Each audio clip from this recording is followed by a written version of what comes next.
Hey, what's up everyone? My name is Taka. If you're new, hi. If not, welcome back. So on the first part of this video, I did the sketch of Genji, so I suggest going back to watch the first part if you didn't. On this part, I'm gonna be doing the line art, and as you can see, my pen was not working. I need to buy new ones. And I'm also gonna use watercolors and markers to color it. That being said, I'm not super good with watercolor, but I'll give it my best shot. And I think it turned out pretty well. Enjoy!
Alright, so one tip I can give the new artist is that if you're right-handed, you always want to start inking from the left to the right. That way you don't smudge it. And you always kind of also want to do top to bottom. It's kind of like just easier so you don't smudge your art. Just like a tip.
So unlike the previous, like in part 1, I didn't really sped up. In this video, I'm gonna be using like ×2 speed just because it's just the line work, and even though it feels satisfying to see it, I don't think there's much to say or talk about it.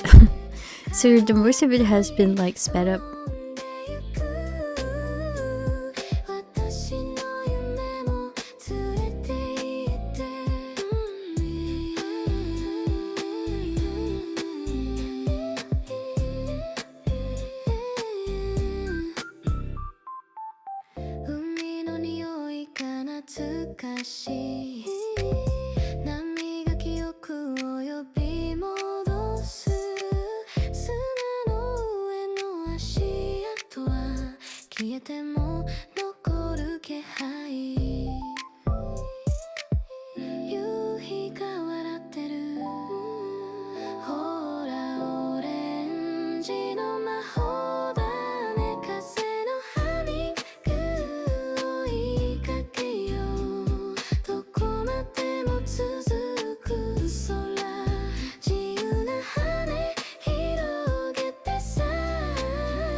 When doing line work, for me, I think it's okay if it's not like 100% onto the sketch, like following the sketch line 100%. I think it's okay because it, to me, it gives it like a bit more of a flowy vibe. So sometimes you can see I'm not like right on the sketch line, but I think it still gives it style and I kind of like it. I will always kind of prioritize doing flowy lines with the inking than on the sketch.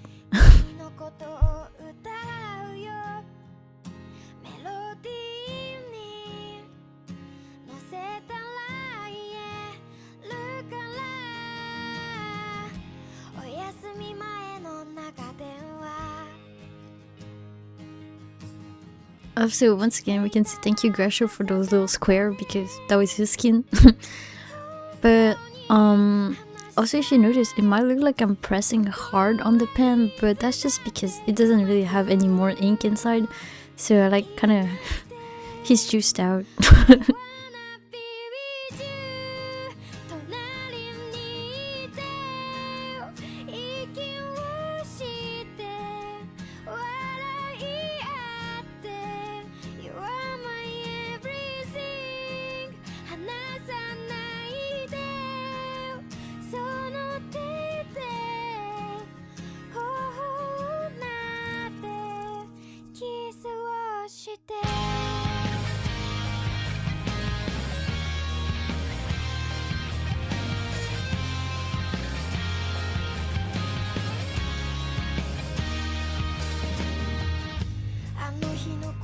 So here I'm starting to do the hatching, I think it's called in English. So basically I'm just doing it for like all the parts where there is like guaranteed shadow in it, and I like to do it with the ink. I think it gives it more of like a manga vibe to it. And so I'll be mostly like doing it on the pens, but you can use it like almost everywhere, and I think it's fun to do.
Alright, so for this part, I'm mostly basing the hatching based on the reference and where all the most prominent shadow is at.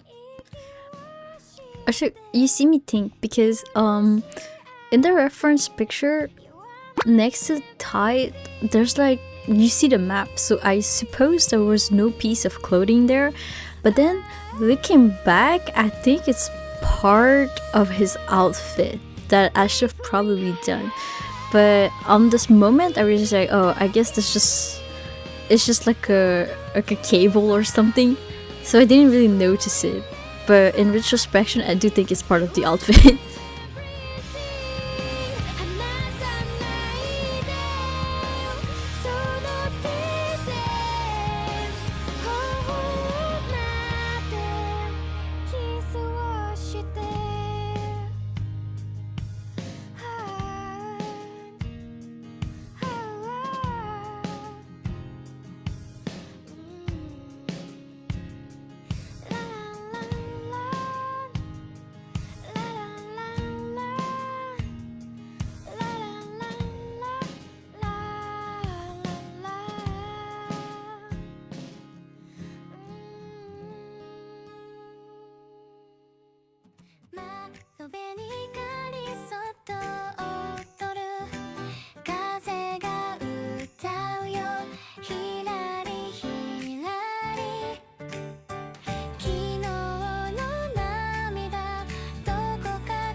there's different technique for the hatching. Like, you can find a bunch of video on it on YouTube.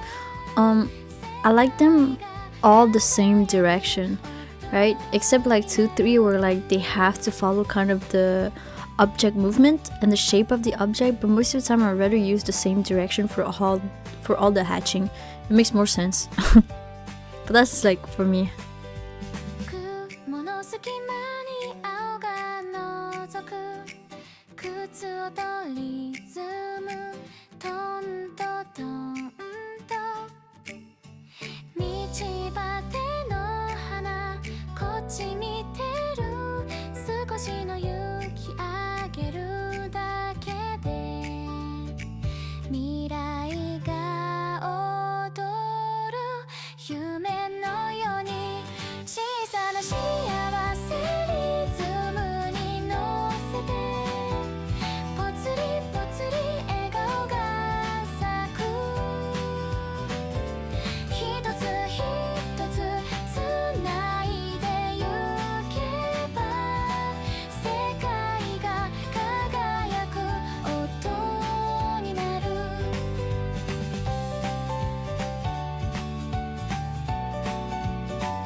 I really like hatching because I think it gives like a vibe to the drawing.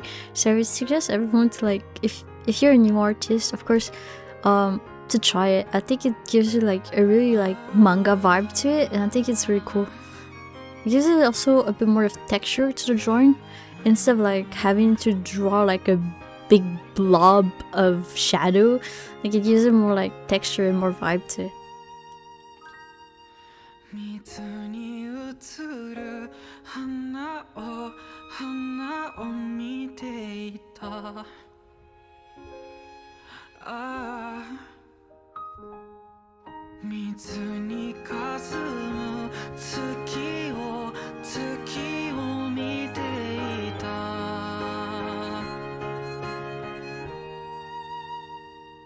から夏が来ないままの空を描いたなら君は僕を笑うだろうか明け方の夢浮かぶ月が見えた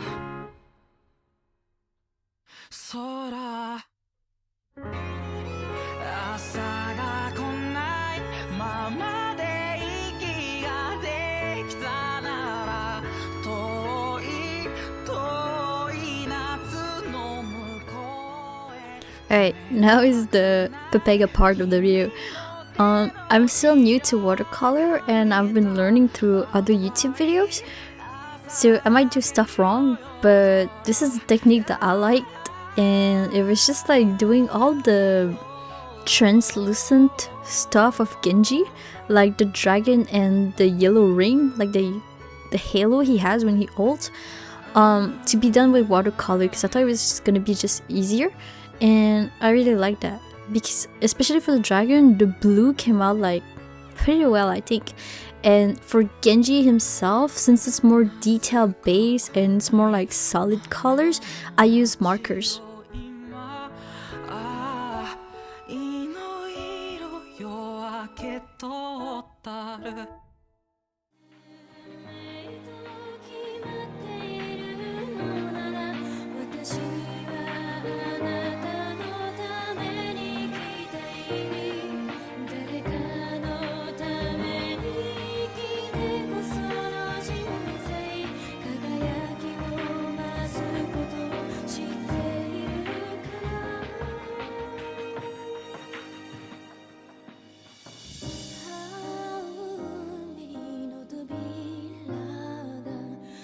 私をあなたのもとへ導いてゆくの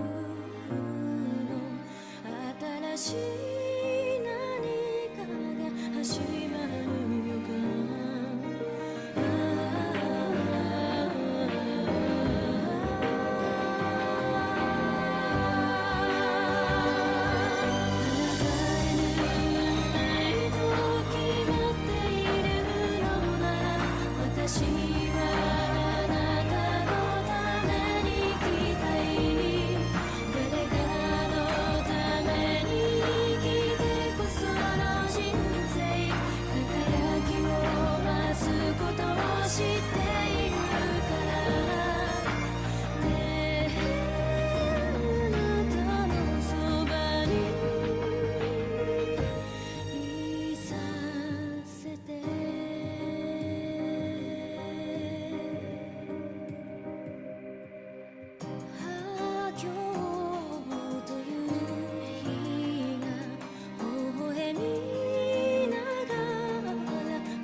So now that the dragon is done, I'm gonna be using markers to draw Genji, and the markers that I use that I kind of really like, because it's always like Copics this, Copic that, but they're a bit expensive. So I like Ohuhu art markers. I think they're pretty good.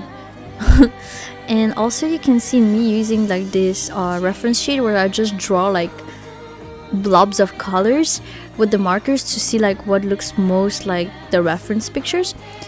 And one thing I have to say is that I did use a little filter on the editing, because the color came out a bit too saturated with the camera. So I still need to figure out the right setting for that. But yeah.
So here you can see I've been working on the blues, trying to figure out what blue would fit with the reference picture and the dragon, because I still wanted like the drawing to look good by itself. So I settled for that one, WG100. I thought it would fit the pens pretty well. On the editing, it looks a bit too dark, but hopefully that can be fixed. I also, for the next drawing, I will change the light so my hand doesn't put a big shadow on the drawing. I apologize for that.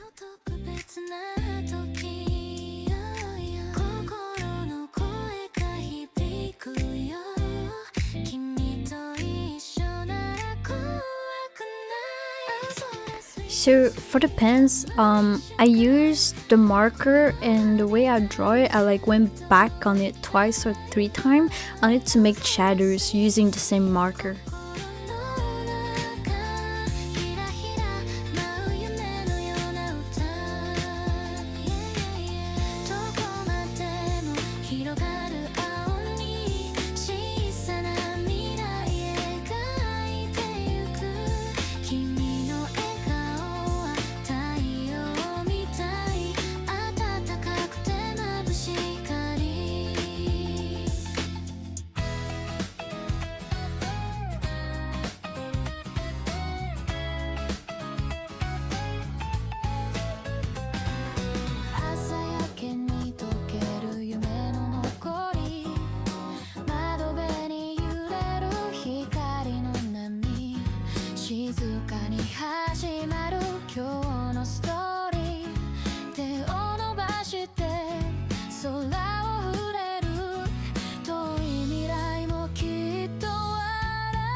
So I've been like trying blobs of color to see what shade would work the most, but in this skin Greshel had the golden weapon, so I think that's why it's kind of golden-ish.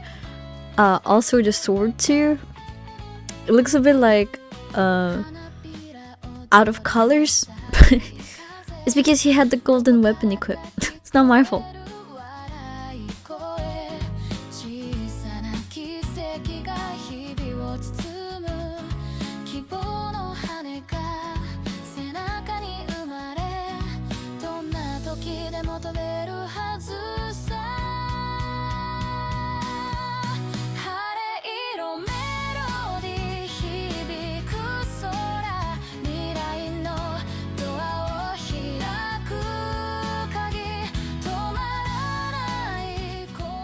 So this is what I would do for usually most of my art is take one piece of paper from the same sketchbook that I'm currently using, because sometimes the marker on different papers have like different effect.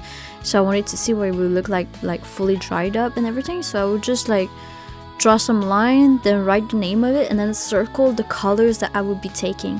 And I usually keep those two, and I write the name like GENJI and the date. That way if I need another drawing and I want the same color, then I can just look at the sheet that I've used. So I suggest everyone, if you use marker to do that, it's very useful.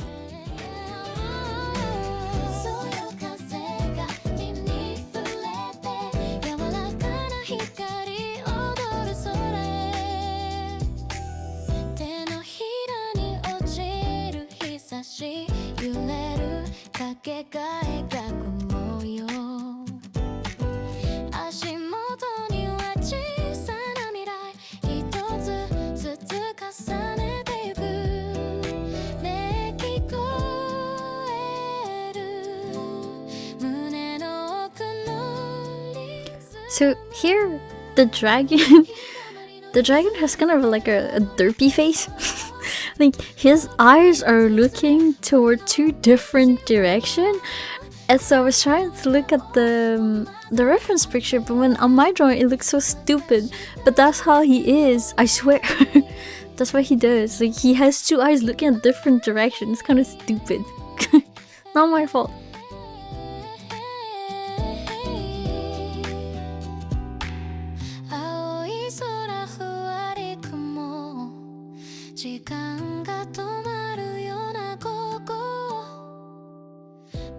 Okay, so I have a confession to make. Here, I kind of forgot about his arm.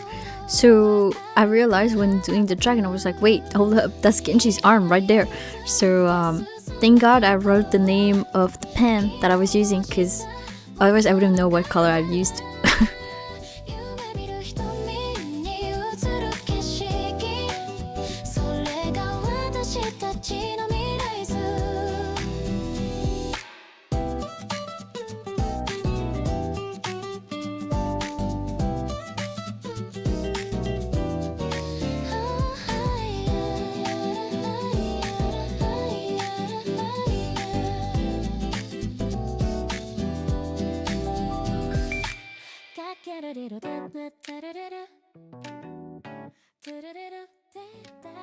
Okay, so we are approaching the end of the video, and before it's over, I would like to know who you would like me to draw next, and let me know in the comments.